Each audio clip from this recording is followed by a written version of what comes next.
Hey y'all, Stafford G on a beautiful, I guess it's Monday, Monday. Or Sunday Monday. It's a beautiful, hot day. It's actually heating up. This is Miami Heat, the basketball team. They made Miami Heat for a reason. It's hotter than hell here. It gets warm. I'm comfortable in mid 80s and 70s, but once it gets up to 90 and I gotta get to the air condition. But anyway, I think it's 82 right now. But let me do a pan here quick and show you. I'm just out doing my morning bike ride. The waves are up. The beaches here are just, the sand is it's almost as beautiful as the Caribbean in the sense of white sand, but it's a awfully beautiful spot here.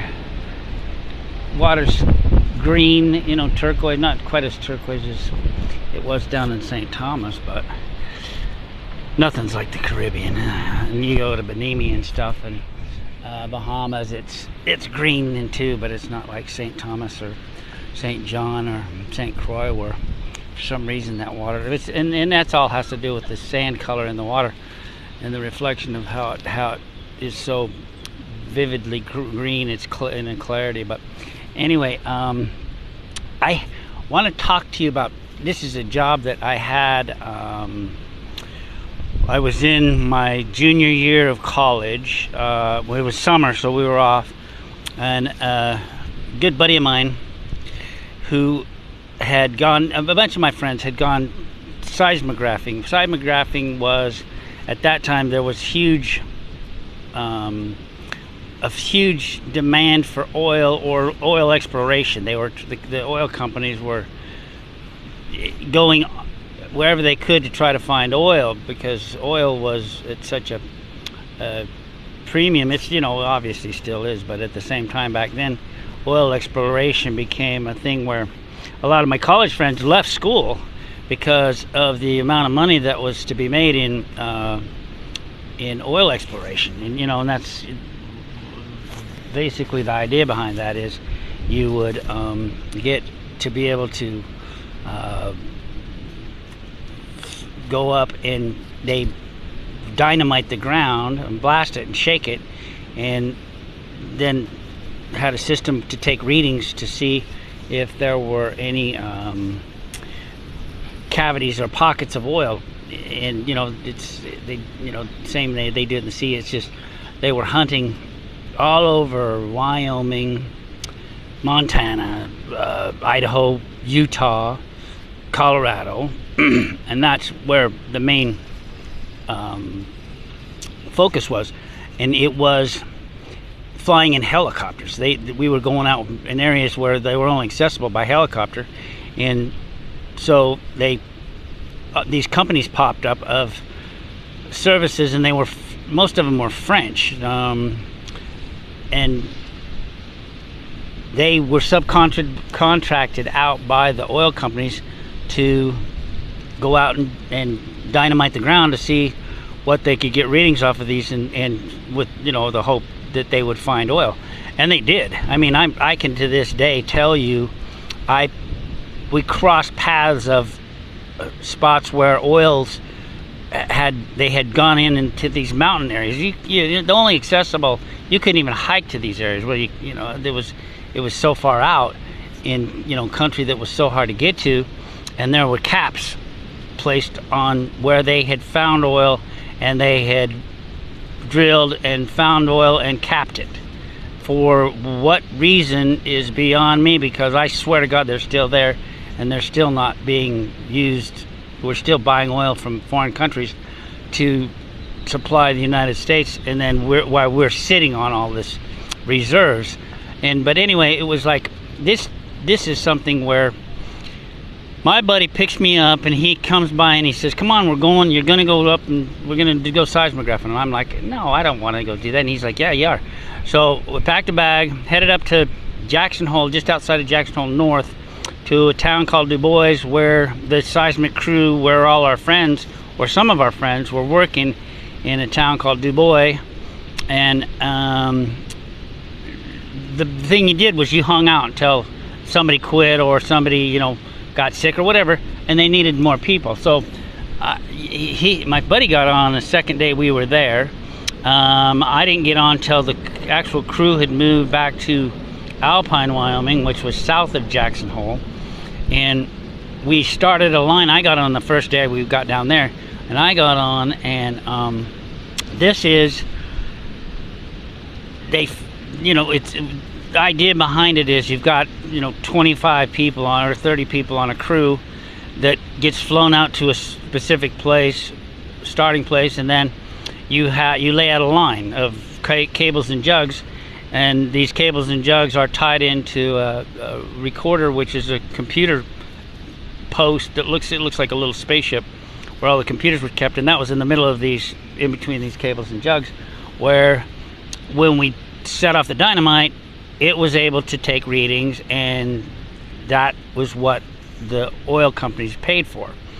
And it was incredible because of the country we were in, number one, and you know, where we got to go, and we made a lot of money. And back then, a lot of money was, I don't know, when I was getting three paychecks every 2 weeks or every week or whatever, but we were making close to $8,000 to $10,000 a month, which for college students was just insane money. And it was kind of my start of being able to understand having a lot of money. And, you know, I squandered a lot of it. I invested some of it, but I didn't invest like I should have. But we were young and ignorant to the fact of having that much money. It was like a play day. But this job was the first line I got on. We got in the helicopter. These are big. It was called a Llama. A Llama is one of those glass bubble helicopters, and they're work helicopters. They we were at 7, 8, 10,000 feet, 12,000 feet, and they're very good at lifting weight, because to carry these cables and jugs to the lines it takes a huge helicopter. Most of the helicopters you see, like the news helicopters, those we called those Death Rangers, with their Rangers, and they didn't have a lot of lifting power. We had through experience used them, but they just didn't lift cables and jugs at altitude, so they were scary helicopters to get in. But the first helicopter I get in, we lift off, we fly up, and it was cloudy, so he had to find a hole in the clouds to fly through. They just don't go straight up through a cloud because they don't know what the cloud cover's like.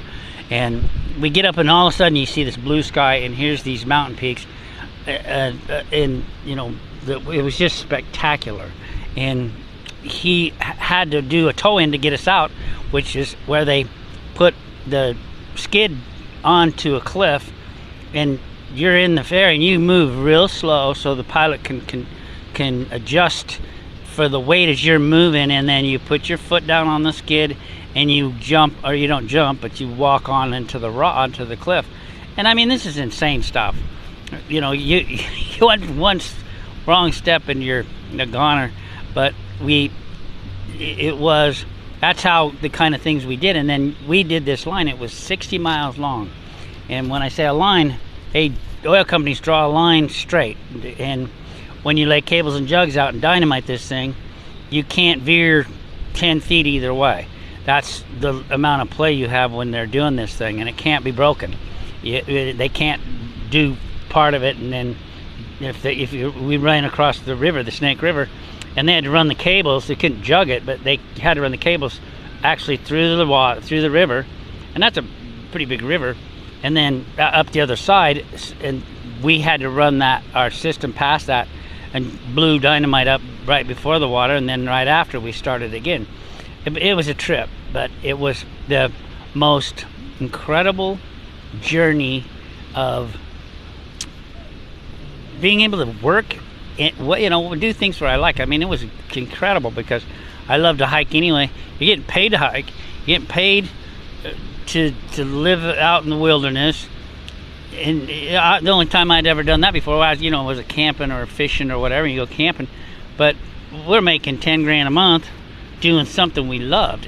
And flying in helicopters was just a dream come true to anybody doing this. It's hard to explain to people how much fun this thing was. You know, and not, you know, we had times that like the horseflies and stuff were, they'd eat you alive, and it was, you climbed through brush, you know, wherever this line took you, you went, and it was straight up cliffs, straight down cliffs, but you know, for me and for most of my buddies, it was just the most incredible job you could ever have. And you know, it didn't last long, and you know, the pilot I actually flew with, he's passed on. He actually got in a helicopter crash and died, and while working on the job. This was a year after I'd quit, but it was like, it just, knowing the amount of money I made back then, I've always been one to realize that there are things you can do and generate a large amount of money, and that's what direct marketing and MLMs have brought into my life. When the internet came about, you know, and the internet's been around for a long time, but I didn't get involved with it till I moved down to St. Thomas and bought my computer to go down on and move down there.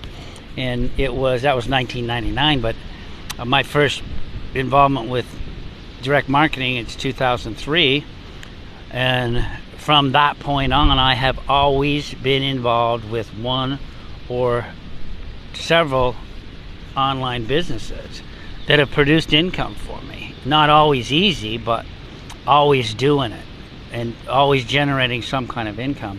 And it was just recently I'm involved, let me be real honest here. I'm involved right now with 2 companies besides Empower Network, and Empower Network became my focal point because it's learning to educate people as to how to do the things that 15 years or 10 years, 12 years of my life we didn't actually know how to do. And Empower Network has training that teaches you how to do this stuff, and the importance of blogging and the importance of videos online are what it turned, changed my whole idea on how to do this thing. And even though I'm new to this stuff, I've already started to see what the power of it and how much it can do for me.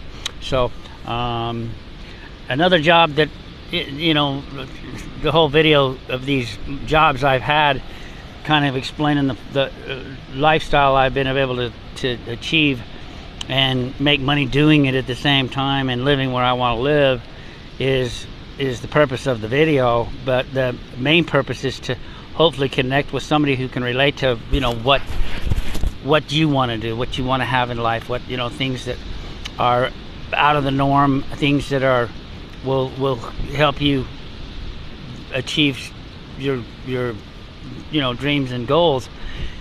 And this is it. So I'll pop a link on the bottom. Connect with me on Facebook. Let's get together. I'd love to be able to help you. You have any questions or any comments, please put them in, and I'll see you on the next video.